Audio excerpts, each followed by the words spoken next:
All right, guys, we got a growing entrepreneur here in Aledo, Texas. He's going to tell a story how he jumped in the business in 2017. 2018, he started doing well. 2019, even better. In 2020, he's going to explode because he's already doing 95 deals this year. Before just 23. But we're going to talk about how he got to this scaling point. And he started his career at Opendoor. We all know Opendoor. I can hear the boos right now. No, I'm just kidding. But let's get you on call, Justin. This is Justin Peters. We're going to talk about his real estate career starting out. We're going to dig into a little bit of a nuance on the psychology and the physical fit background that he has on how he approaches business. Justin, welcome to the call. Let's talk about Opendoor first, and then how you split off to start your own business, and talk about how you got those deals pumping in the office.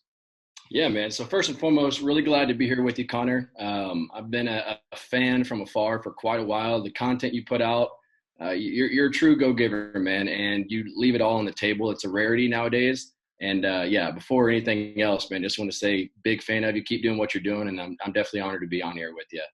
Having a little bromance just to start. But yeah, man. So like you were saying, kind of echoing off what you said, just a little bit history about me. I grew up as a pretty average guy, man, in a little town west of the Metroplex called Aledo, Texas. Really only known for one thing, which is football. Most people have never even heard of it, even if they're from the Metroplex. But, I was your knucklehead kid. I never had anyone in my family that went to college. Never had a really big push on how to apply myself or anything like that. And kind of the turning point for me, fast forwarding my senior year, I'll never forget, I applied to 5 colleges and literally got denied to every single one of them. Was in the bottom 5% of my graduation class in high school, like the bottom 2% of my SAT and ACT scores. And from all my teachers' perspectives and surrounding perspective, I was going to be that class clown that just, wasn't going to amount to much, man. And, I took that as a pretty big challenge, Connor. So during that senior year, whenever I got that news, I had some time to reflect. Like, if I keep doing what I've been doing, I'm going to keep getting what I've been getting, which is not much. I realized there wasn't much of a future with me hanging out with buddies and playing football, high school football, as far as making money and making something of myself. And so I doubled down, man. I said, look, I'm going to go down and I'm going to try to change this around. I'm going to learn how to study. I'm going to learn how to be a student. I'm going to start reading books. I'd never read a book up to that point, not even tried it. I mean, maybe a few pages, and that was it. And man, really just made a decision to commit myself and said, hey, look, if other people are doing it, why can't I? And it was a very powerful question that I asked myself when that happened. And long story short, went down to junior college, started making straight A's when I was a straight like D and C student. Got accepted to a university called Texas A&M. And then from there, man, got my real estate license as a senior at A&M. Went in oil and gas industry to pay off my student loans, knowing that I was going to get that done and then go straight into Dallas-Fort Worth and chase my dream. And so started off, like you said, helping Opendoor, which most people probably know of, one of the big iBuyers in the market today. Was one of the first employees that was in the Dallas-Fort Worth market and was able to learn an absolute ton, man. Not only just about the market, but about the systems, about leadership, about how important KPIs are, which stands for key performance indicators, the data, the structure, everything else. And it really opened my eyes. And kind of going back to what I asked myself my senior year of high school, like, if other people are doing it, if this company's doing it, why can't I sink my ships and maybe try this myself? And so transition from that, I took a big leap, man. I burned all my ships and I opened up a company here in DFW called JZ Home Buyers. And man, the rest is history, brother. Well, there's a lot of good points there. So a lot of young entrepreneurs are listening to your story, Justin, and you did have a quick rise here. And so your grades have no correlation or reflection to what your income is going to be in business. In fact, a lot of times people that have poor grades in school, it's because it's not that they're stupid, it's that they're distracted. They don't want to be there. Their attention and focus is not on what the teachers want them to focus on, right? They realize that it doesn't benefit them to memorize dates, right? There's nothing really in school that we learn that really helps us in business. And so then when you get out and apply that energy from sports into business and focus on it, you're going to see a successful run there. A lot of times where athletes and people coming from military, we see this happen quite frequently. Now, also, one of the things that you did do, which I advise a lot of young entrepreneurs to do, is if you do want to get into real estate and you do want to have a job or work some type of income related activity, join a company, join a construction company, work for a title company, a mortgage broker, Opendoor, somewhere in the field that you want to get into where you're creating some active income while you're learning the business along the way. Don't just go and start in some completely different industry, or go intern for someone and kind of work for them for free, which is kind of what I did. So love them or hate them, Opendoor's taking over. They've done very, very well. They're going to continue to do well, guys. These iBuyers are not going anywhere. So learn how to work with them instead of work against them. Now, when you split off, you start your business, obviously there's a fear point. Kind of what was it like? Because a lot of agents and investors are kind of starting their business right now that listen to this podcast. So what was it like to get your first deal? How'd that happen? Yeah. So what was it like? It was scary. I'm not going to lie to you. And anyone that's going to take a leap, you've got to understand it's going to be scary. You're going to have your mindset, man, which is probably one of the most important aspects of business, of being an entrepreneur. It's going to try to mess with you and tell you you're not capable of it. I mean, that's just part of it. And here's the cool thing is every person that's going to get to has had that same voice in their head, right? And so my thing was knowing that voice was going to come in there. And I learned this stuff from reading books, man, from studying other people that kind of gave me this advice, is that you just have to make that winner mindset a little bit louder than that loser mindset that we all have every single day.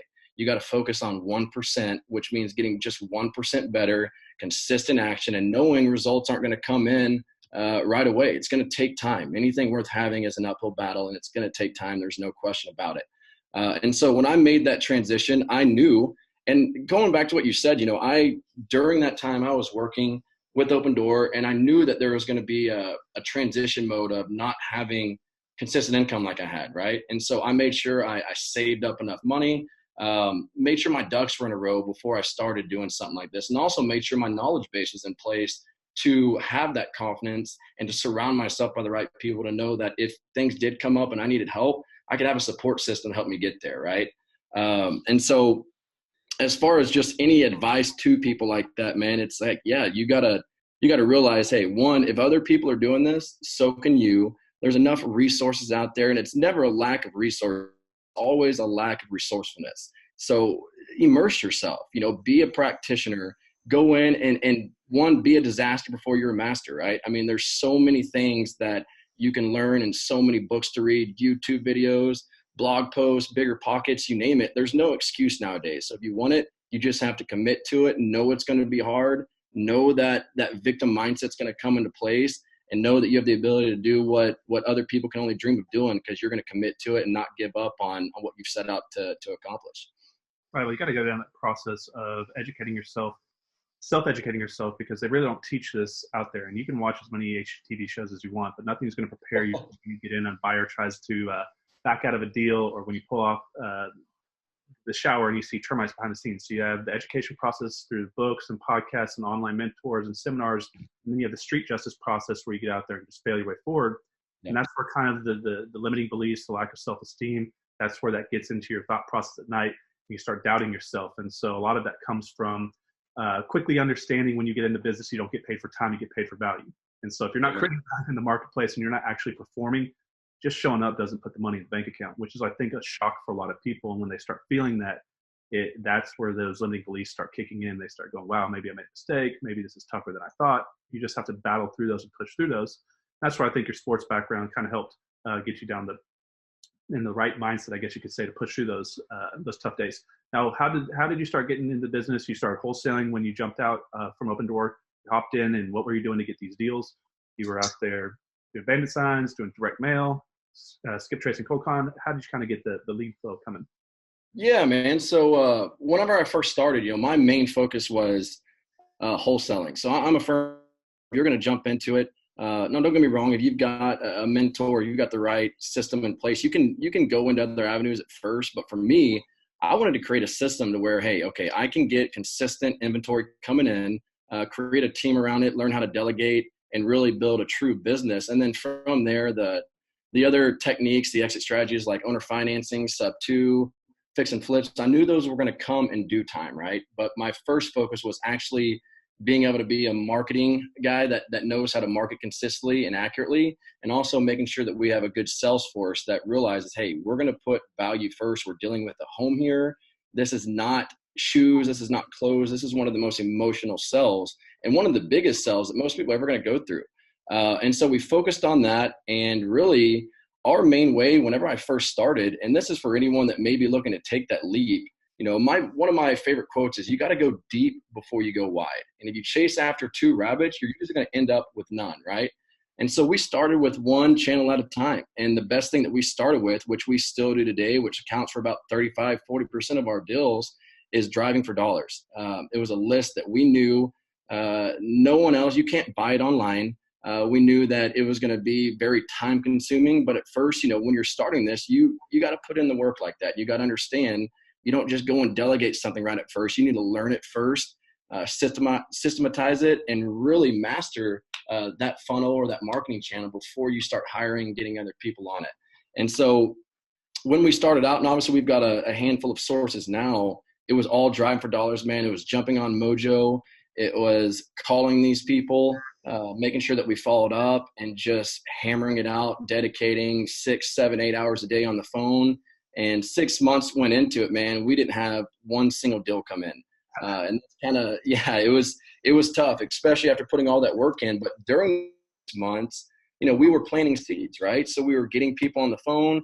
We used a very basic CRM called, I think it was High Rise is what it's called, and didn't have any automation, but we knew, hey, we're going to talk to them. If they're willing to talk to us, and this for anyone, for more than 5 minutes, and they've got equity in their home, and that there's potential for there to be a problem, put them into a follow-up system and make sure you nurture them. Don't be too pushy on it, but let them know, hey, whenever that timing's right, we're here to serve you.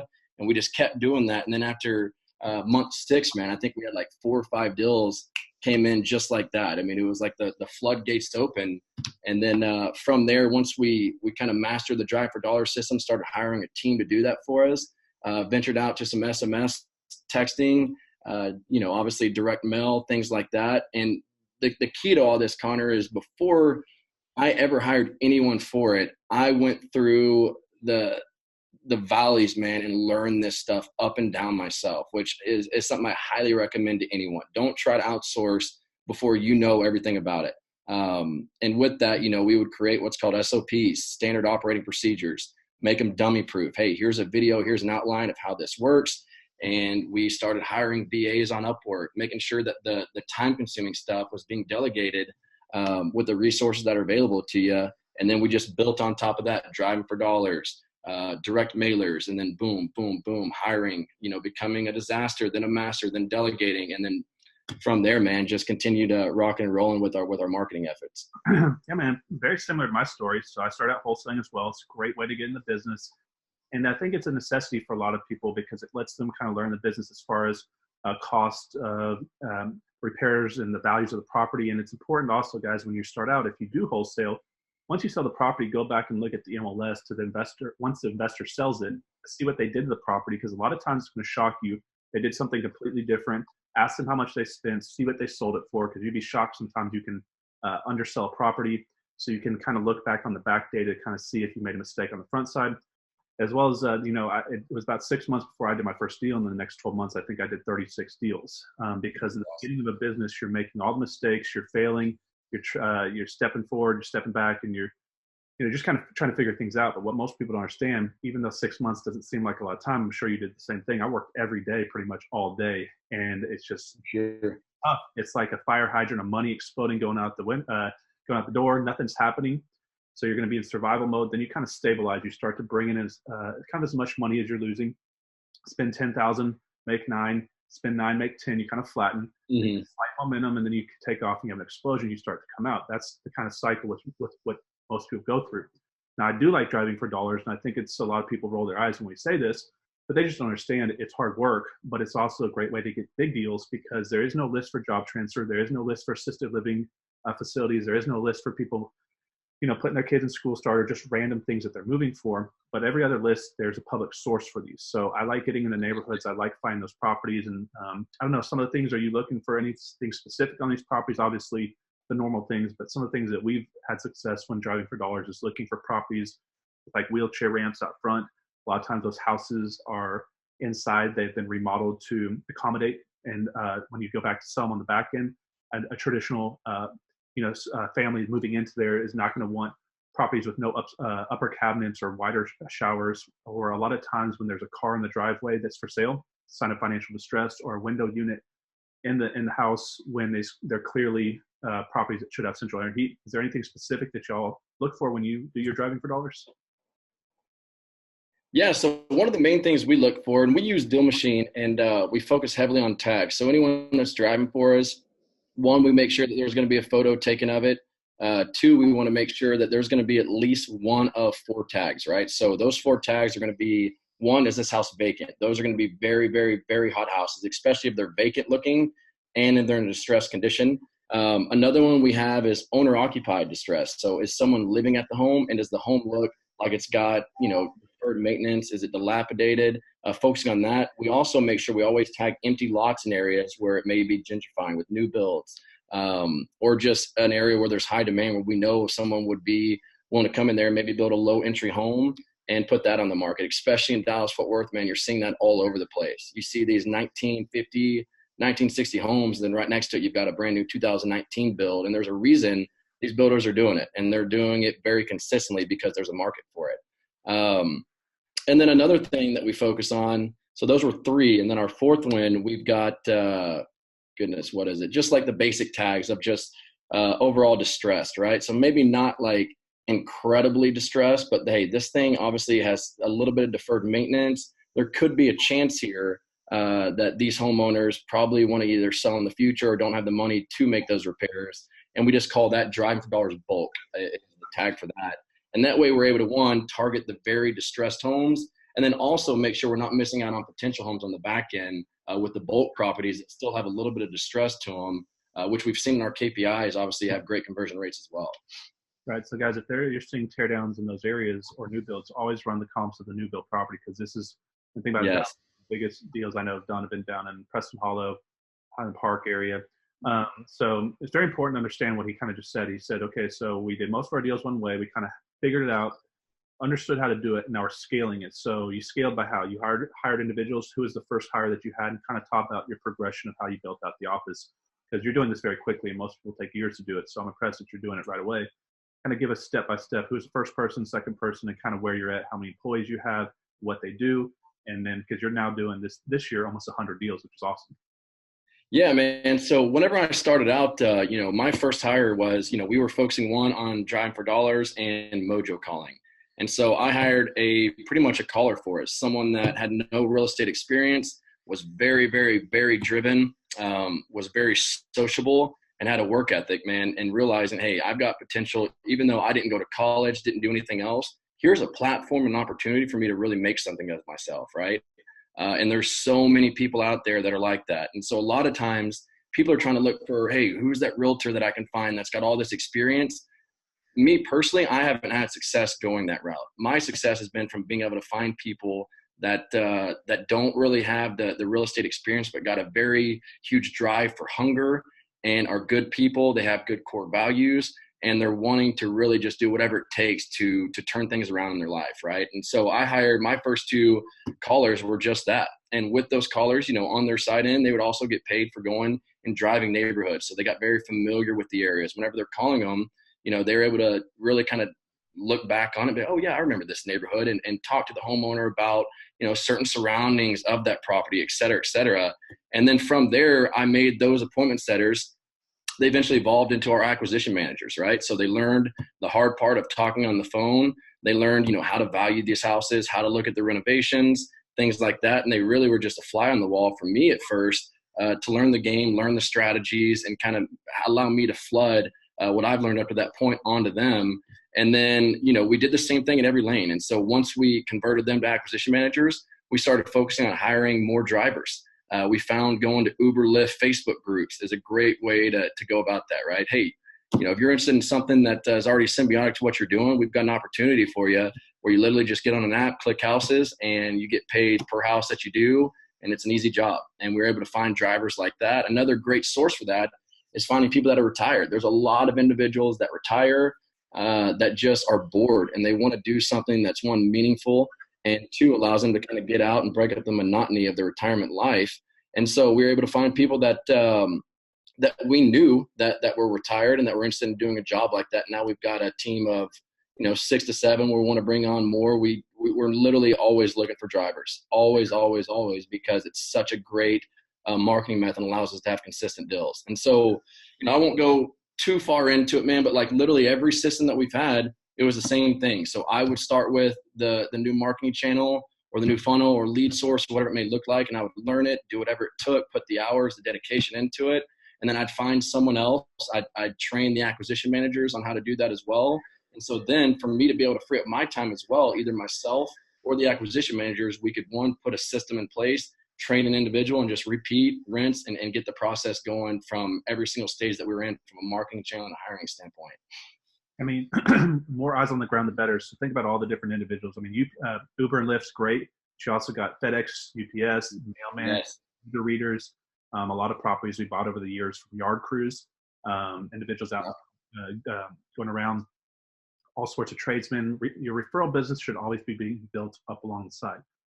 Foundation companies, roofers, electricians, they're going out first when the homeowner has a distressed property. When the real estate agent says it's not financeable, they get called out. So the more relationships you build over time, you just kind of think of these as your referral business and then your actual lead generation business. Now, how did you start out paying these acquisition individuals off a commission? You paid them up front, a combination? Because that's probably the biggest question a lot of people have when they start to decide to scale is, how do I pay these individuals? Should I pay them on salary? Should I pay them on each deal? Should I pay them a percentage of each deal on the profit? Or how does that kind of work in your business?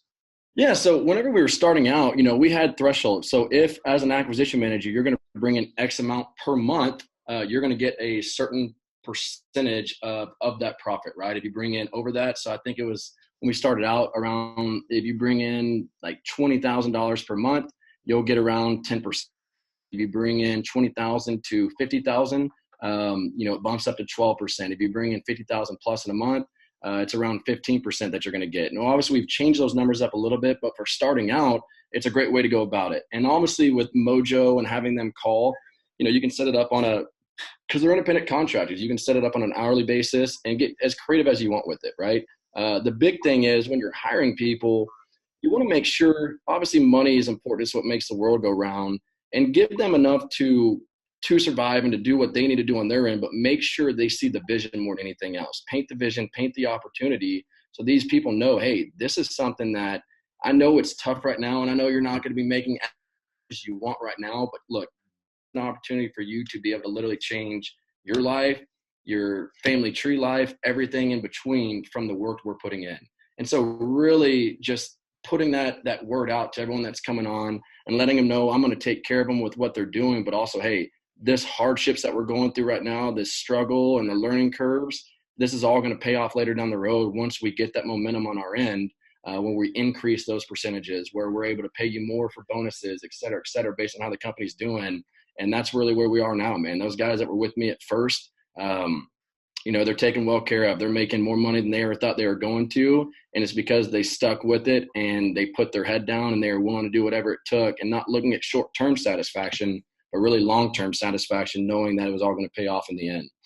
Right. So, looking for people that have success traits, you can put someone that has those basic traits in any industry and put them on the ground, say, go this direction, wind them up and let them go, and they're going to figure it out if you kind of give them the basics. Now, what about virtual assistants? Are you using these in your business, or primarily these are all in-house inside your office, or kind of how does that look? Because a lot of people use virtual assistants to do the calling. Yeah. And they kind of have the acquisitionists go out to the property. So is that kind of what you're doing? So we actually don't use virtual assistants for calling. I wanted that to be in-house. Now it's going to be a little bit more expensive, but the quality of conversation, the quality of conversion rates is always going to increase as long as you have someone that is more localized, right? I tried the whole VA route when it came to making cold calls and things like that, and it just didn't work. One, it's very difficult to train, difficult to have quality control and accountability on that aspect. And so with virtual assistants, we have, 5 or 6 of them on our team, but they're going to be more so for Excel. Here's an Excel document. Here's our data. Here's how we want it to look, and finding people on Upwork. So what I've done is I've created a profile on Upwork. And for those that don't know what that is, it's just a freelancer website that allows you to find really, really, really good talent at a really, really good price as well. And so we've got people that help us with data entry for Excel. people that help us with ad copy on marketing, and really just anything that is important to the business, but may not be the best use of my time or other team members' time, to make sure we're filling that in, it's getting done, and allowing us to focus on revenue in first position. And so one thing I do want to talk about, as you go on Upwork, you want to find things that are monotonous, that are going to take a lot of time, and you want to be able to filter these individuals out. So what I recommend to anyone, either in-house or virtual assistants, create a filtering process. And what is a filtering process? That's saying, hey, you're a candidate, so here's step one. I want you to do X, Y, and Z. Okay, once you're done with X, Y, and Z, I want you to do, the next steps. And then on the third round, once people have gotten to that point, then you can start focusing on it. So from that, you're not just trying to go in and dive into 100 different candidates. You now can take 100 candidates, shrink it down to about 5 to 10, and know that those are the ones that put in the effort and are going to be most likely to succeed at whatever you're looking for when it comes to hiring. Right. I think you're doing it right, though, with having the acquisition and callers in-house, and as well as tying them to the deal, because if they have an incentive financially to make that deal get done and to close and have a higher conversion rate, they're going to be more likely to succeed with what they're doing. A lot of people think these virtual assistants can just kind of be like everything in the world. They're going to make the call, set the appointment, do everything, and I think they're asking too much of them. And plus, a lot of it has to do with the timing of the sleep schedules.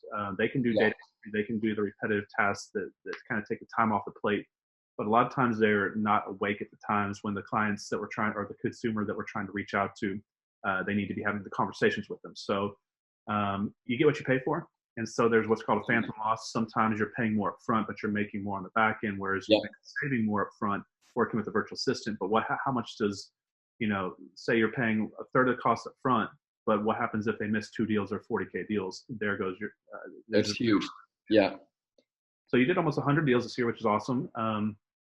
So what's the plan? 2020, big goals coming, right? What you gonna do? You're trying to stretch it every year, man.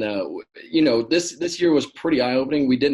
I didn't expect to do what we did. I'm not going to sit here and lie to you, man. We had a goal of hitting, around 50 to 60 deals. The next thing you know, from hard work, consistency, and the compound effect really taking its place, we almost hit triple digits, man. So it's been an honor. More than anything, I got to say this: I couldn't even stand a chance to do that, to be on a podcast like this, anything, man. If it wasn't for the people I've surrounded myself with, the team, my right-hand man, Harrison, all the acquisition managers, all the people on the front line that help market, like, they're the reason we're able to do all this. I'm a 50,000 foot guy. I'm not good at being so much in the trenches, but I'm good at showing other people, hey, you have the potential to be so much more than what you've done up to this point or what you think you're doing, giving them that motivation, and also just, putting the right people in the right seats, which is something I learned from a book called Traction in the EOS system. But for 2020, man, we're looking to obviously hit over triple digits. We were so close, which really eats me up knowing we're 5 deals away, Connor. But we're going to look to try to double the amount of deals that we brought in, looking at going virtual, looking at really focusing on a marginal standpoint for when it makes sense to go the flip and or hotel route on some of these properties, and also make sure that we're giving these homeowners the best service by providing more. So can we owner finance this? Can we have a department that focuses more on subject to, more creative routes to where we can see these properties and say, hey, instead of just looking at it from an investment standpoint, how can we make sure we give this homeowner another option that may be able to help them when otherwise the investment offer, couldn't happen or didn't make any sense to them, right? So really just focusing on using our inventory that we have right now, creating more opportunities for our team, and also more options for the homeowner as well is going to be the main focus in 2020. Well, I like what you're doing. I mean, to get outside of personal success to go to real success, meaning a lot of people get into real estate investing and are like a solopreneur, I guess you could call it, where they're trying to, and that's what I did for years. It probably took me 3.5 years, so over double the time before you started building your actual real business, because you need people to build a business. And so, I like to say, kill more hunting as a pack than you could ever as a lone wolf. So it's good to keep doing this. But as you kind of scale, I know you said that you're looking to do some more flips or some creative strategies, some more financing. You're going to come across what a lot of people do that you're probably not expecting is, the big numbers are great, but you need to look at one number, which is net profit. Or really the two things I look at is cash flow and net profit. Yeah. So, or residual income. So as you scale from your wholesaling business, a lot of people go to start flipping and doing owner financing. Your deal flow could drop, but you're going to make more per deal. So just have that coming in your mind that that's okay. Yeah, for sure. And be more selective on the property. So as they come in, look at them as each different strategy that you have is a different golf club to hit the right shot as the shot comes up. So you'll get to learn which ones are best to buy and list. You'll get to learn which ones are best to flip and keep, which ones you want to just take over. And so also you're an agent doing listings. Now, part of what the reason why you built that team is because you came from sports. And I think, he is a CrossFit guy. So if you follow him on Facebook, and we'll give you a chance to go blast out your social media here in a second, played into, your teamwork mentality of, building this team. Because I see a lot of sports players and individuals that come from the military, like I talked about at the beginning, they have a faster, quicker push to build an organization with multiple people in it.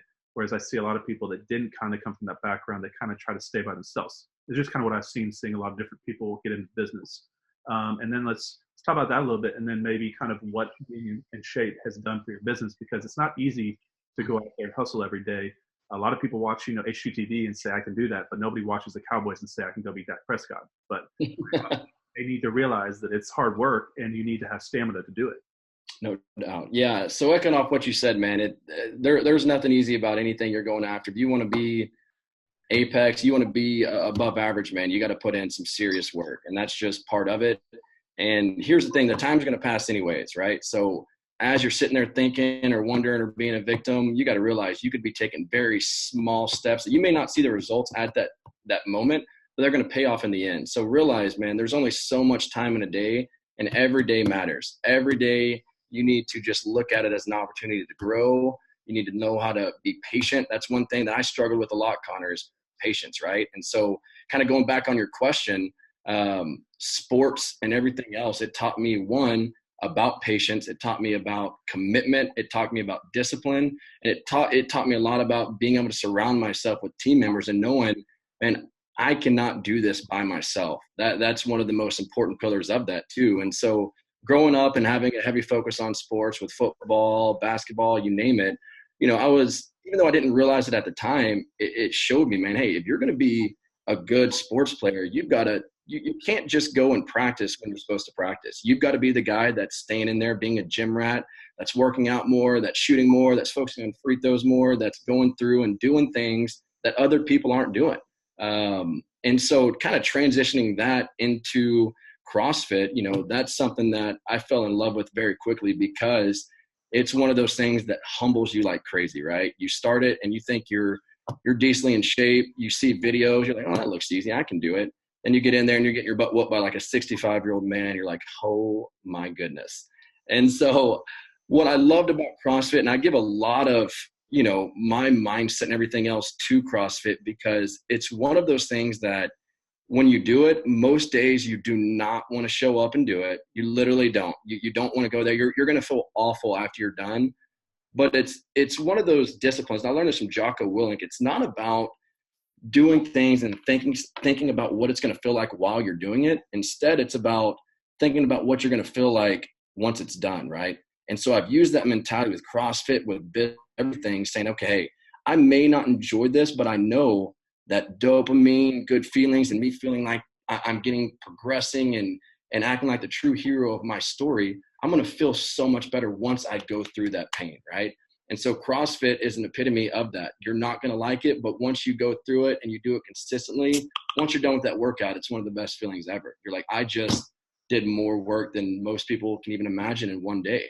And then you start translating that to business, everything, man. And it starts making sense. It's not sexy. It's not fun all the time, but what you get and who you become with that journey as you're trying to go to that destination is what it's all about. It's about the growth, and CrossFit and sports have really taught me to take that mindset, take that philosophy and put it into business as well. Right. That's how you build self-esteem. So everybody has that resistance to doing something like that or anything. It's those who do it anyways and show up anyways. And once you do and complete it, you say in your mind, both on unconscious level, you believe it. I'm willing to do what other people are not willing to do. Therefore, I deserve more because I actually am doing more. And that starts with success. The other thing that sports does, winning and losing, is there's no such thing as second place in business. You don't get paid anything for being second place when it comes to getting a contract on a property. You don't get second place for being second place. I mean, you don't get paid for being second place when it comes to working with a client who wants to sell their house. You get paid to win. And I think there's a big miscommunication out there in the community these days, especially with, our children coming up. They're teaching them participation. It's setting them up for a tough life. And you need to realize you have to win. This is a competitive world. Have to, man. And also sports teaches you practice can improve your skill sets. So you realize that you can get better with practice. And I think a lot of people struggle. I mean, think of what he said, and both myself, we both didn't do a deal for 6 months. Most people quit within 6 weeks. I had a picture on something I put out there the other day on one of my social media platforms of this super awesome, old school collection of signs and cars and all sorts of nice stuff in this barn. And the guy that built that business took 9 years before he had his first profitable month, not year, first profitable month. I'm like, man, I can't get people to work 9 days before they quit. And so it's just a difference in psychology. But guys, if you're going to do something within 6 months, that's like quitting freshman year of college, and you're going to work for yourself to change your life and future goals and change the future trajectory of your family's, generational path. And you cannot get frustrated after 6 months. Just keep working at it. You'll get better. But, what else, man? Are you doing anything special with like your diet? Are you staying hydrated? Are you doing intermittent fasting? Because I know that's pretty big right now, is the way that people are looking at their diets. I know people that are literally drinking their food because it saves them time. They're drinking whatever that Huel stuff is. They think it takes much time to eat. Some people are taking this to extreme, but the world's competitive right now. So are you doing anything special with your diet to focus on your energy levels? How does that look? Yeah, that's a great question, man. So as you start diving into any entrepreneur spirit, you start realizing like we've only got so much energy, and our mindset and staying focused and staying clear up here is so important. And the only way to do that, just like, if you want your mind to improve, you got to feed your mind. If you want your body to be in good shape, you got to feed your body what it needs. And so I watched a documentary recently called The Game Changers. If you haven't seen it, dude, you'll absolutely love it. But it talks about just that, how our concept of eating meats and proteins and all this stuff is really, it's not as feasible as we once thought. And so I've switched to a plant-based diet. I still have one or 2 days a week where, I'll eat meats, but for the most part, I eat plant-based diets. I make sure, so I've got beet juice right here.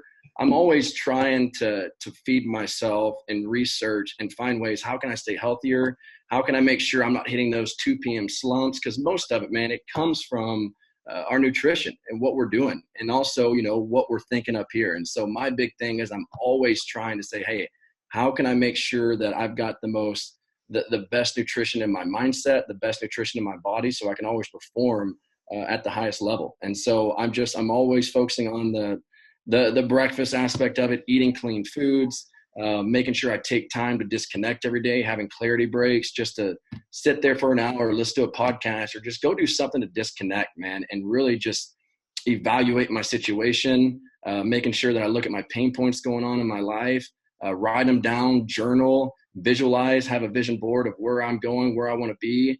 I've got literally a full thing in my phone in my notes section called one-liners. I've noticed you have tons of one-liners. I need to have you just start telling me all your one-liners so I can throw some of these in here, man. But reading in that, man, and making sure I'm always just feeding myself, because our minds naturally, they want to bring negativity. We're in a negative world, man. It's a dark world. You watch the news, you're never going to feel good after watching it. And so you have to separate yourself. You've got to go dark. And you've got to realize, okay, I don't have to think like my parents taught me to think growing up. I don't have to think like the friends I've had growing up. I can be different. I can think different. And the only way to do that is to immerse yourself in it. You're not going to read a book and change right there. You need to read tons of books. You need to go through these motivational quotes and read your vision boards and truly believe it and do it over and over and over again, even though you're not going to feel like the results are coming. In due time, they will. It's all about the compound effect. Darren Hardy's got a book. He talks about how the negative things we do in our life, the bad decisions we make, they're going to compound together, right?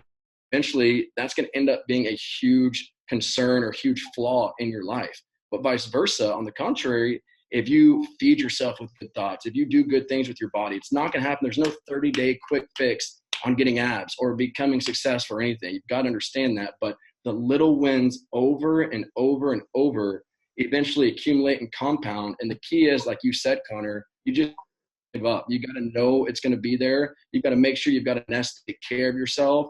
You've got to have the right platform, the people to learn from. If you do that with the persistence and perseverance of never giving up, I truly believe anyone out there can have what they want to have and become who they want to be in this life.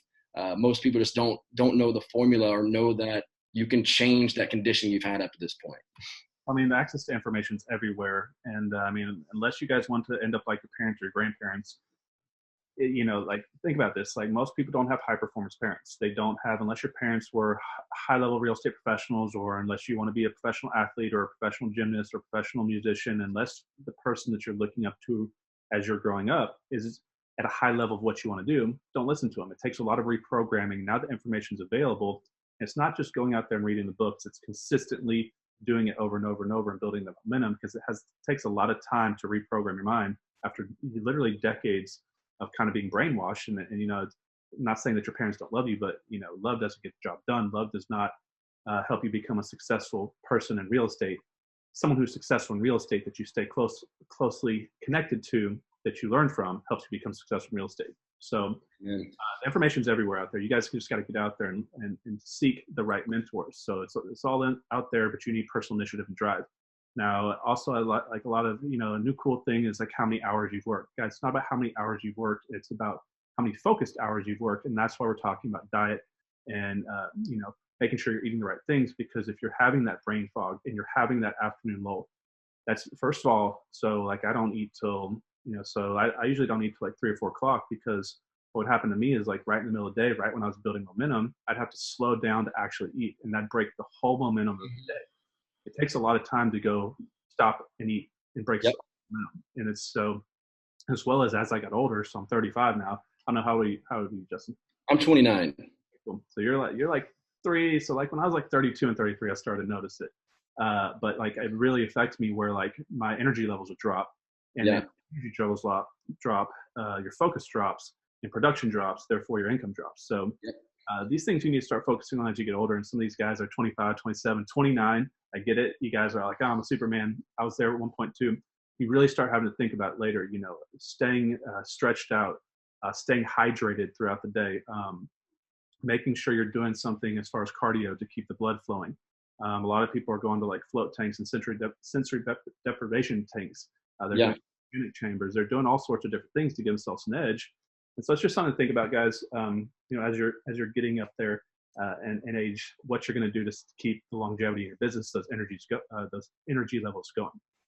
Yeah, and you gotta, one of the big things is you got to be incredibly intentional and deliberate with what you're doing. You do what you've always done, you're gonna get what you've always gotten, right? I kind of said at the beginning. So if you're at a certain point and you want things to change, you have to change. Nothing changes if nothing changes. I mean, that's just an absolute fact. And so it's going to be hard. One of the hardest things for a human being to do is psychologically change how they're conditioned, how they react, how they think, everything else. It's incredibly difficult to do.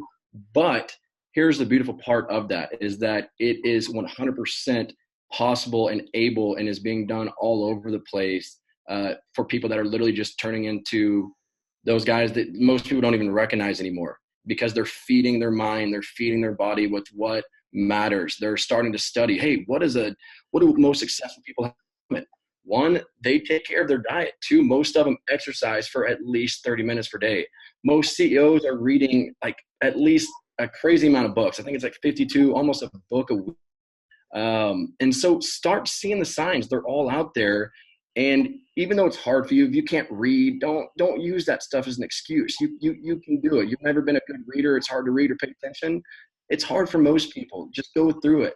Go through the pain and understand it takes time. And if you're willing to stick with it, man, magical things will end up happening for you. So just intentional and deliberate, man, is so important. And being cognizant of what's going on in that mindset, in that body, and always focus to improve it. Well, the reason why, so you're not good at reading because you don't read. It's like you can't good at anything because you don't do it. Once you start doing it over and over and over, you'll start doing it. You can read quickly. You can write quickly. You'll get better at everything you do.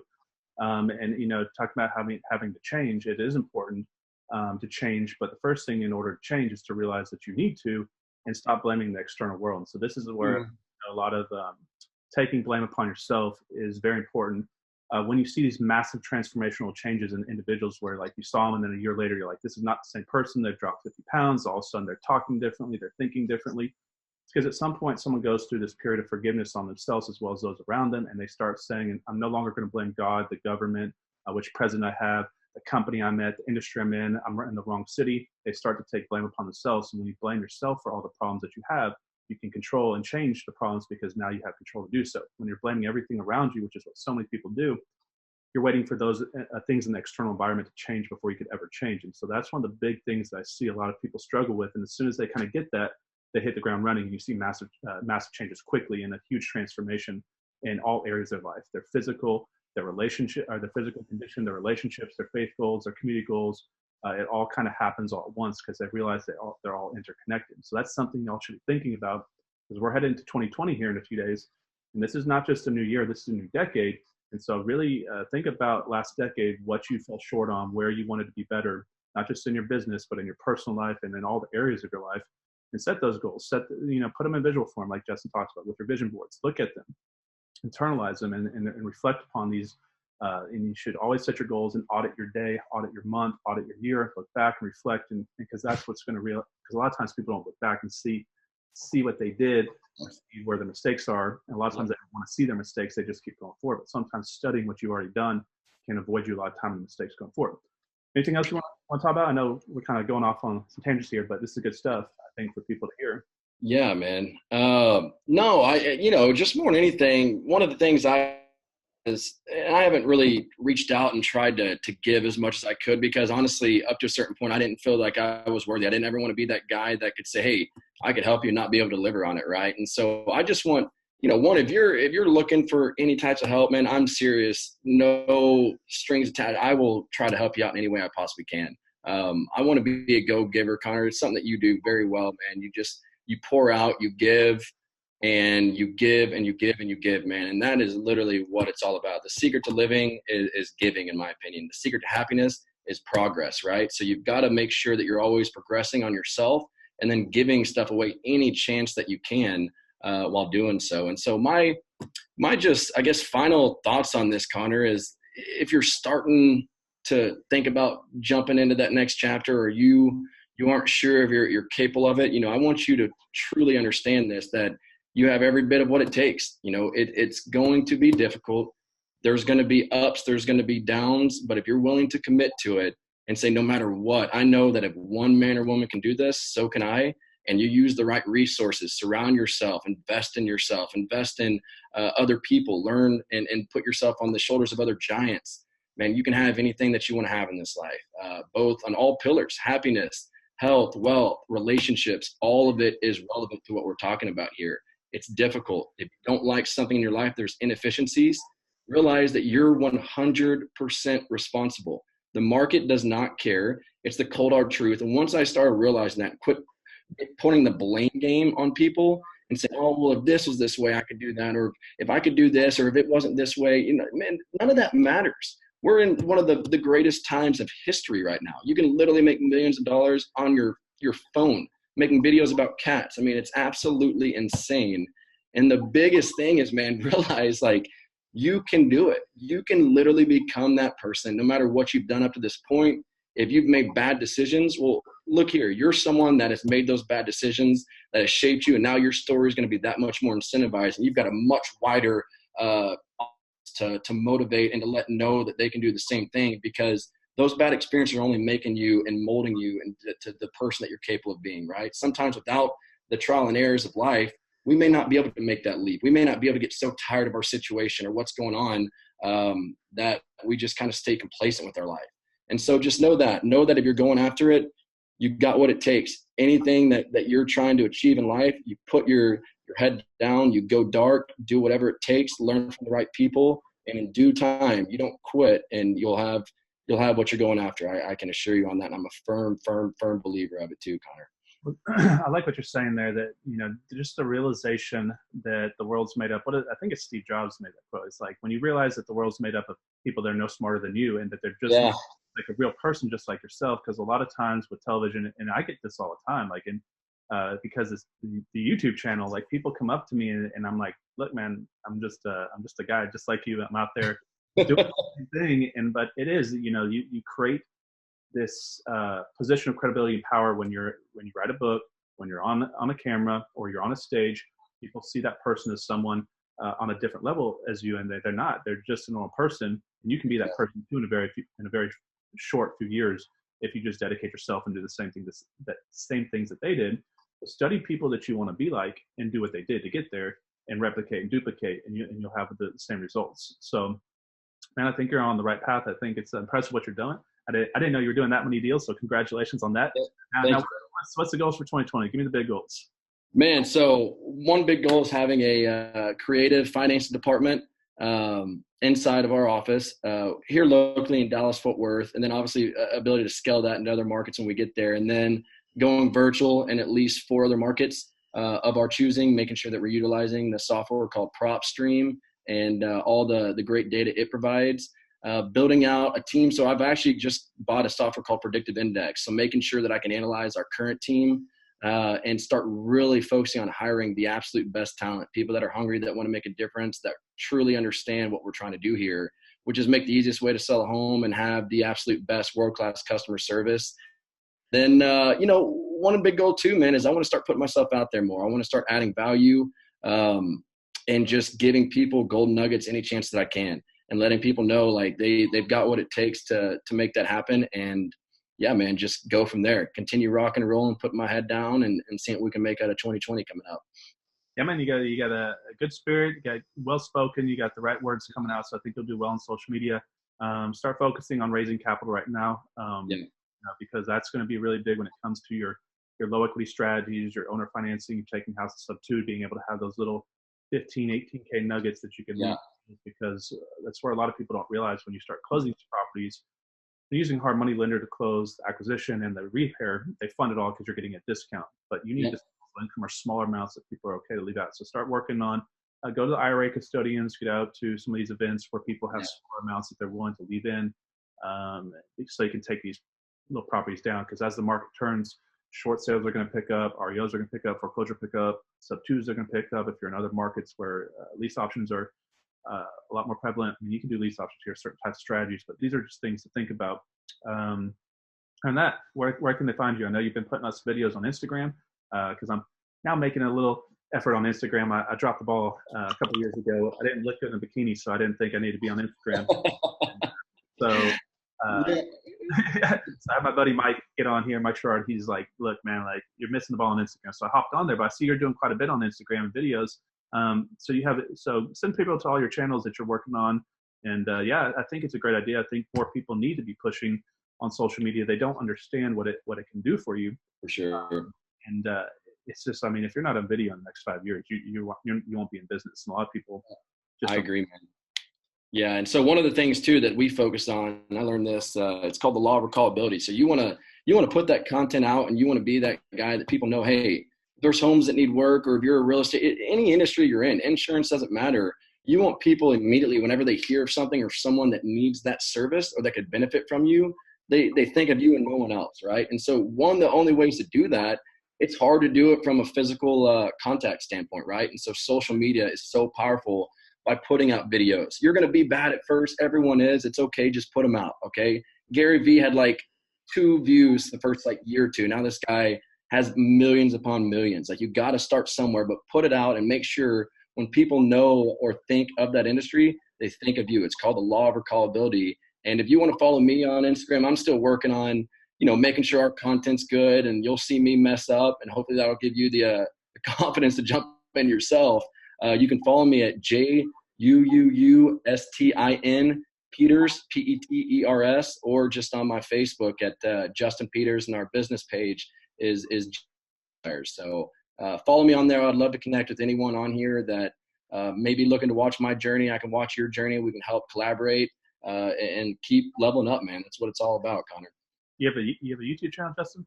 Yeah, we do. So I've got a YouTube channel on for Jay-Z Home Buyers. And in 2020, I didn't talk about this. I want to start putting out more personal content as well, man. Just talking about my story, mindset, and just how to not necessarily focus on business, but focus on yourself. That can inevitably help you in any area of your life too. So that's definitely going to be coming into place as well.